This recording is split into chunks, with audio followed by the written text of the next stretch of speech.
Hey y'all, my name's Julia. I'm one of the librarians on the Bookmobile, and today I wanted to do a video showing y'all how to make lembas bread. A lot of my friends have been posting on social media some bread that they've been making at home since they can't find it in the stores.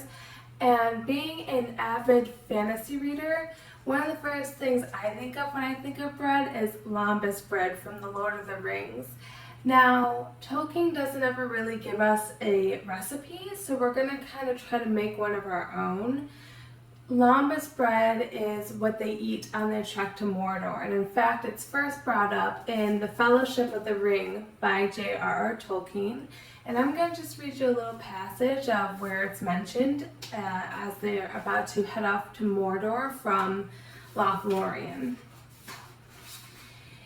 In the morning, as they were beginning to pack their slender goods, elves that could speak their tongue came to them and brought them many gifts of food and clothing for the journey. The food was mostly in the form of very thin cakes, made of a meal that was baked a light brown on the outside and inside was the color of cream. Gimli took up one of the cakes and looked at it with a doubtful eye. "Cram," he said under his breath, as he broke off a crisp corner and nibbled at it. His expression quickly changed, and he ate all the rest of the cake with relish.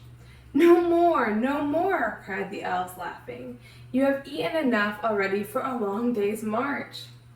"I thought it was only a kind of cram, such as the Dalemen make for journeys in the wild," said the dwarf. "So it is," they answered, "but we call it lembas, or whey bread. And it is more strengthening than any food made by men, and it is more pleasant than cram by all accounts." "Indeed it is," said Gimli.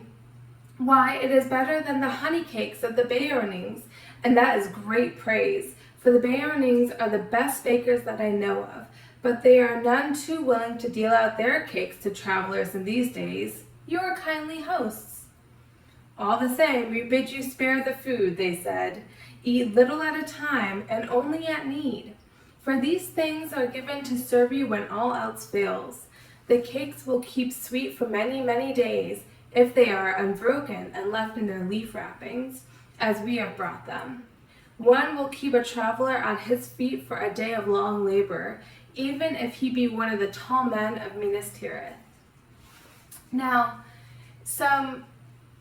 So cram seems to be a type of hardtack that they eat, which means that lembas is probably some sort of biscuit. So we're going to start with a basic biscuit recipe and just kind of add some sweetness to it that we think the elves would add. So we're going to add some honey and probably just some cinnamon and some lemon just to give it a little bit of a spice. But you can add whatever you want to it. You can add poppy, rose water, some slivered nuts, whatever is one of your favorite things to eat. So let's go ahead and give it a try. I'm going to set the oven and wash my hands and get started.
Alright, so we just finished making our lembas bread, and this is the finished result. There's already a missing piece because I had to try it out, of course, and it tastes very good.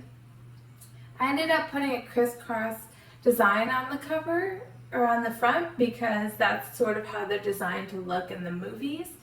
And they end up the right color. I made mine kind of thick because I did want it to be a little soft, sort of like a bread. If you want it thinner, you can always roll it thinner and then bake it, and then it'll make it more crispy like a cookie or a biscuit.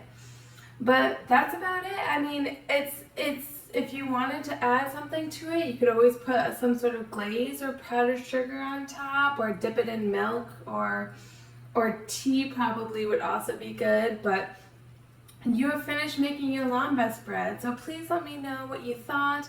If you added anything different, I'd love to hear different sort of variations on the recipe. And if you're a big Lord of the Rings fan, let me know what you love about Lord of the Rings. I always used to think I was probably an elf because I love the elves so much, but I'm thinking as I get to know myself more, I'm probably a hobbit for the very fact that I spend my days cooking bread. But that's it. So thank you so much for joining me, and maybe I'll see you for another bookish bake.